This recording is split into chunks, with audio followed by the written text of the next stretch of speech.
கோவில்பட்டி அருகே பூசாரிப்பட்டியில் உருக்கிய காட்டு நாயக்கர் எனும் தாழ்த்தப்பட்ட இனத்தை சேர்ந்த 15ற்கும் மேற்பட்ட குடும்பத்தினர் வசித்து வரும் பகுதியில் 4 நாட்களாக நீர் சூழ்ந்து கொண்டதால் அப்பகுதி மக்கள் குழந்தைகளுடன் பரிதவித்து வருகின்றனர். தூத்துக்குடி மாவட்டம் கோவில்பட்டி அருகே உள்ள பூசாரிப்பட்டி கிராமத்தை சேர்ந்த உருக்கிய காட்டு நாயக்கர் இனத்தை சேர்ந்த 15ற்கும் மேற்பட்ட குடும்பங்கள் வசித்து வரும் பகுதியில் மழைநீர் சூழ்ந்து கொண்டதால் அப்பகுதியில் வசித்து வரும் 40ற்கும் மேற்பட்ட நபர்கள் குழந்தைகளுடன் வசித்து வருகின்றனர். மேலும் அவர்கள் வளர்த்து வந்த ஆடு கோழியை மழை வெள்ளம் அடித்து சென்றதால் பொருளாதார ரீதியாகவும் இழப்பை சந்தித்துள்ளனர். மேலும் குடியிருப்பு பகுதியில் வெள்ளம் புகுந்து 4 நாட்களாகியும் இதுவரை விடியா திமுக ஸ்டாலின் அரசு அதிகாரிகள் தங்களை வந்து சந்தித்து எந்த ஒரு நிவாரணமும் வழங்கவில்லை என குமருகின்றனர். மேலும் வருடந்தோறும் பெய்து வரும் மழையில் தங்களுக்கு இதுபோன்ற இன்னல்கள் தொடர்ச்சியாக நடைபெற்று வருவதாகவும், விடியா திமுக ஸ்டாலின் அரசு அதிகாரிகள் வந்து போட்டோ மட்டுமே எடுத்துவிட்டு செல்வதாகவும், இதுவரை தங்களுக்கு எந்த ஒரு நிவாரணமும் வழங்காமல் ஆறுதல் மட்டுமே கூறி செல்வதாகவும் வேதனையுடன் தெரிவிக்கின்றனர். தற்போது மழை வெள்ளம் வீடுகளை சூழ்ந்து 4 நாட்களாகியும் அதிகாரிகள் இம்முறை ஆறுதல் கூட சொல்ல வரவில்லை என குமருகின்றனர். தமிழக அரசும் மாவட்ட நிர்வாகம் உடனடியாக இவ்விஷயத்தில் தலையிட்டு தங்கள் வசிப்பிடத்தையும் வாழ்வாதாரத்தையும் நேரில் பார்வையிட்டு மழைநீர் தேங்காத வண்ணம் வடிகால் அமைத்து தற்போது ஏற்பட்டுள்ள இழப்பிற்கு நிவாரணம் வழங்கி தங்களை பாதுகாத்திட வேண்டும் என கோரிக்கை விடுத்துள்ளனர்.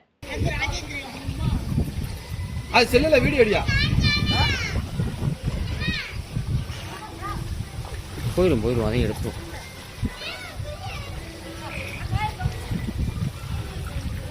அப்படியே அங்கிட்டு போங்க.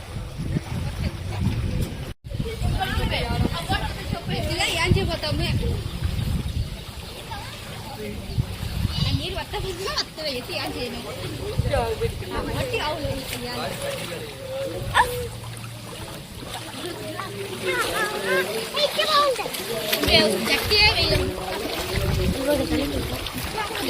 ಒಪ್ಪಿದ ವಿಷಯ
Munyo mata.